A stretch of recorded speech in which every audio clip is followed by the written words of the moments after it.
Sabe, toda grande compra, toda contratação que o governo brasileiro faz, ou pelo menos deveria fazer, começa com um documento fundamental chamado Estudo Técnico Preliminar, o famoso ETP.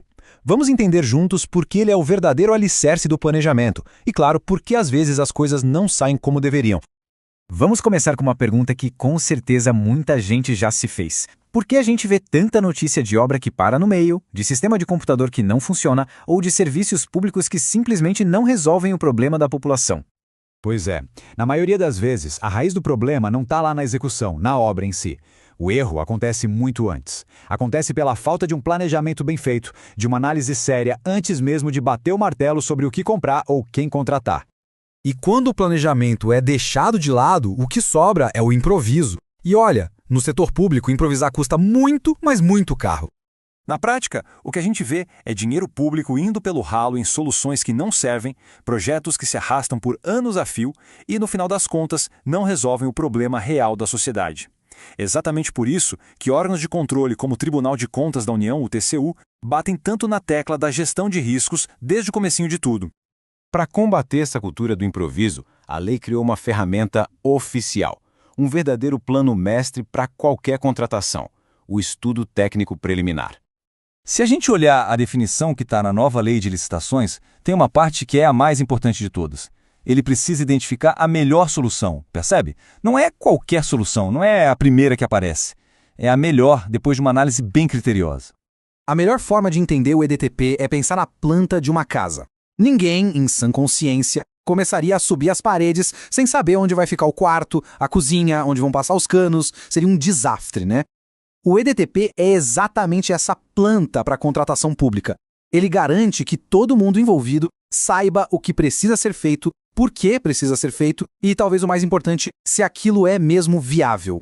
E onde que o ETP entra nessa jornada toda? Bom, tudo começa com alguém dizendo: precisamos de algo. Essa é a demanda. Aí entra o ETP, para estudar se essa ideia faz sentido, se é viável. Só depois, se o ETP der o sinal verde, é que a gente parte para o termo de referência, que vai detalhar como a coisa vai ser feita. Fica bem claro, né? O ETP é a base de tudo. Então, o que faz um ETP ser uma ferramenta tão poderosa? Vamos dar uma olhada nos seus componentes, na sua anatomia, para entender o que tem dentro dele. Olha, a lei até lista 3 elementos obrigatórios, mas no fundo tudo se resume a responder algumas perguntas cruciais. O ETP precisa descrever qual é o problema, pesquisar todas as soluções que o mercado oferece, não só a mais óbvia, e justificar muito bem por que uma delas foi escolhida. E o mais importante de tudo, ele precisa ser honesto e dar um veredito final. Dizer sim, isso é viável, vamos em frente. Ou não, é melhor parar por aqui e repensar. Agora, um ponto que gera muita confusão. Vamos esclarecer de vez a diferença entre o Estudo Técnico Preliminar e o documento que vem logo depois, o Termo de Referência, ou TR. Entender essa diferença é fundamental. Pensa assim, o ETP é o explorador. Ele investiga o terreno, compara os caminhos e se pergunta o que e por quê. Já o termo de referência é o engenheiro. Ele pega o caminho que já foi escolhido e detalha o como, com todas as especificações técnicas para a obra acontecer. Um define a estratégia, o outro a tática para colocar em prática. Mas, apesar de ser um documento tão importante, existe um debate muito pertinente sobre a sua aplicação. Será que ele deveria ser obrigatório para absolutamente tudo? De um lado, o Tribunal de Contas da União, o TCU, é bem firme. Nessa decisão, por exemplo, o recado é claro. Não adianta fazer um ETP de qualquer jeito só para cumprir tabela ou pior, fazer depois que a decisão já foi tomada. Ele tem que ser um estudo sério, feito na hora certa. Do outro lado, tem um ponto de vista bem prático, como o do jurista Ronnie Charles. Ele argumenta que exigir um ETP super complexo para cada comprinha pequena, tipo o material de escritório, pode criar mais burocracia do que benefício. Isso pode levar os gestores a fazerem documentos de fachada, só para cumprir uma formalidade. E aí, como é que fica?